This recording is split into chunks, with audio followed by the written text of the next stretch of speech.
Hi, my name's Emily Chappell, and I'm very, very pleased to be part of the launch for Gears for Queers. I read this book a short while ago now. I was lucky enough to get an advance copy. It's so wonderful. For a start, obviously, because we just don't really have very many queer narratives around cycling, and as a lot of us know, there are loads of us doing it, and it's a bit of a mystery why we've not been writing about it more. But also, this is just such an evocative and real account of a ride across Europe. The first big trip I did was my would have been round the world cycle, which I started in 2011. And the first few weeks going across Europe, I was having all the same experiences that Lily and Abby are here. Except I don't think I was as brave or as honest in talking about them. I think I tended to distill them and say, right, well, it was very hard and things went wrong and then I came out on top. Whereas I read this and I was like, yeah, sometimes you're a bit tired and crap. Sometimes it all feels too much. And all of the minutiae that I think I glossed over and left out. So you have this to look forward to. Please do buy this book and read it and send it to all your friends. I'm so glad it's been written. I'm so glad that we have this latest chapter of cycle touring narratives. So Lily and Abby have asked me to read you a bit from one of my books to celebrate the launch. I haven't chosen my latest book, which is What Goes Around. I've chosen this one, Where There's a Will. I got that completely the wrong way around. This one's What Goes Around. The latest one's Where There's a Will. This I wrote a few years ago. It's the story of my years as a cycle courier in London, which is really where it all got started for me. And I chose it for this reading because it's by far the more gay book. One of the things I actually wanted to do with this book was to contribute to the gay female urban narrative, which I didn't feel there was as much of.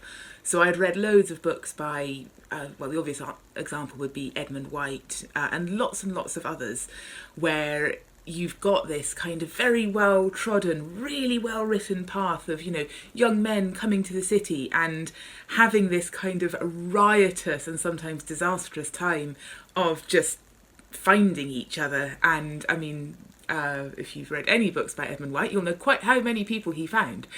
And I hadn't really come across very much of that. There were sort of whispers. And I wanted to write a book that gay women would read and think, yeah, that's like when I came to London, and that's like all of the, because it's different from how it is for the men. You have these networks and you have all these sort of people you see and recognise in the street, but it works differently. I mean, I think if I were Edmund White, I'd probably have shagged a lot more receptionists, and there was none of that. But it's all there on different levels, and I wanted to try and capture that. Among many other things. So the section I'm going to read for you now is about one particular afternoon when I had just crashed. This happened fairly regularly, it wasn't usually very serious. This one was serious enough that someone called an ambulance, though I was all right. And I got picked up by a gay ambulance. You couldn't make it up.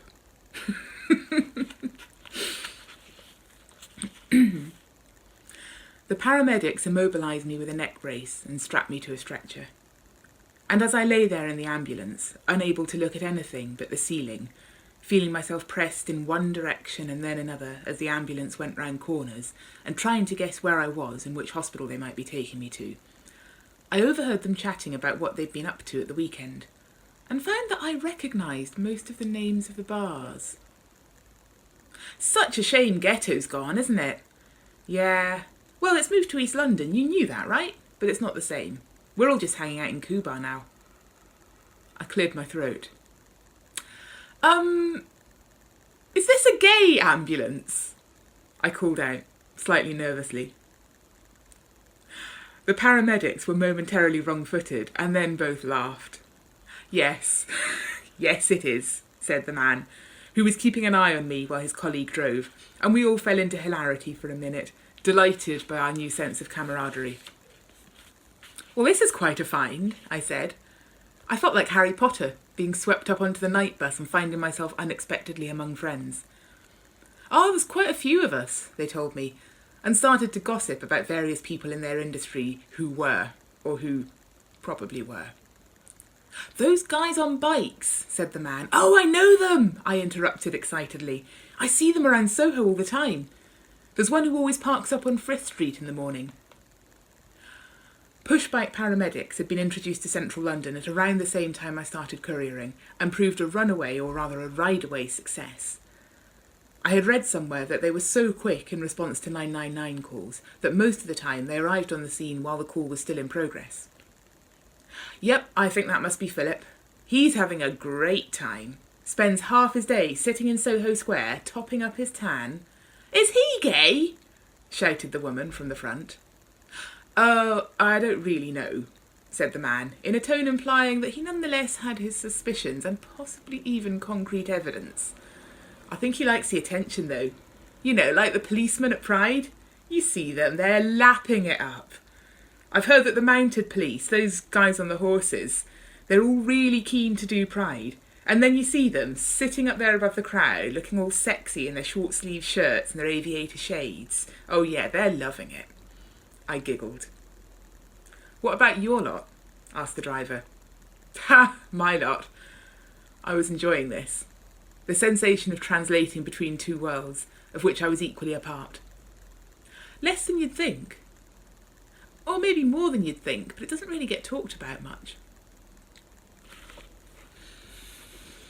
I might read you just a little bit more from the end of that chapter. That's kind of the gay chapter. Let's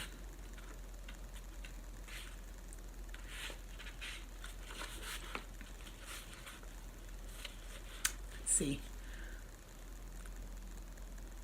As well as the people I ran into, sometimes literally, as with the brown-eyed van driver who cut me up on Buckingham Palace Road and managed, to my amusement and infuriation, to charm her way out of it, speeding off with a wink once she'd won me over.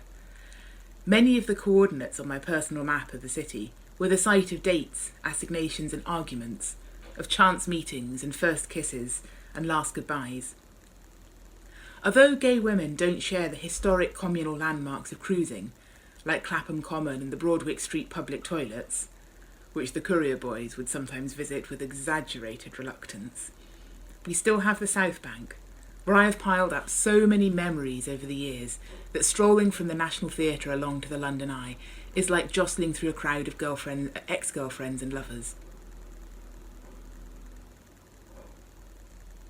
I joked when I first moved down to London from my small university town that I was Dyke Whittington, expecting to find streets paved with lesbians. But rather than paving the streets, they often appeared to be hiding in the woodwork, camouflaged expertly against the backdrop of normal life, and it took a trained eye to be able to spot them. A trained eye, that is, and personal contacts. Because one of the great unsung advantages of being gay is the additional facet of social mobility it gives you. There are times when the gay scene seems fairly pointless, populated with people with whom you have little in common beyond the broad brushstrokes of your sexuality. But the flip side of this is that, like cycling, it can be a way of slicing through a cross-section of society, connecting people across social and generational boundaries that ordinarily ensure they'd never meet. Through cycling, I've ended up with a large number of straight white male friends in their 40s and 50s, people with whom I'd otherwise have almost no meaningful encounters. And through my gay circles, I find I have all sorts of unexpected connections to the bankers and lawyers and receptionists and waitresses and actors and dancers and other people I come across in the ordinary course of my life.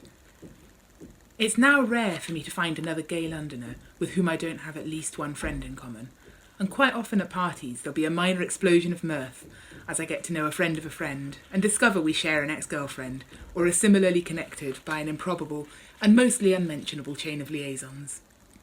We're one of the city's unseen networks, much like cycle couriers, in fact.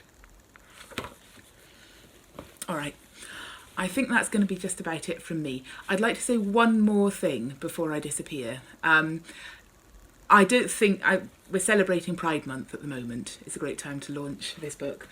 I don't think we can celebrate Pride Month without acknowledging what else is going on in the world, without acknowledging Black Lives Matter, and the racist and white supremacist society that we all live in and that a lot of us benefit from. For us as queer people, everybody is saying at the moment, what can I do? What can I do? I don't want to get things wrong. I want to be on the right side, but I feel powerless. I don't know what I'm doing. For us as gay people, we have an advantage here. We know what it's like to need allies.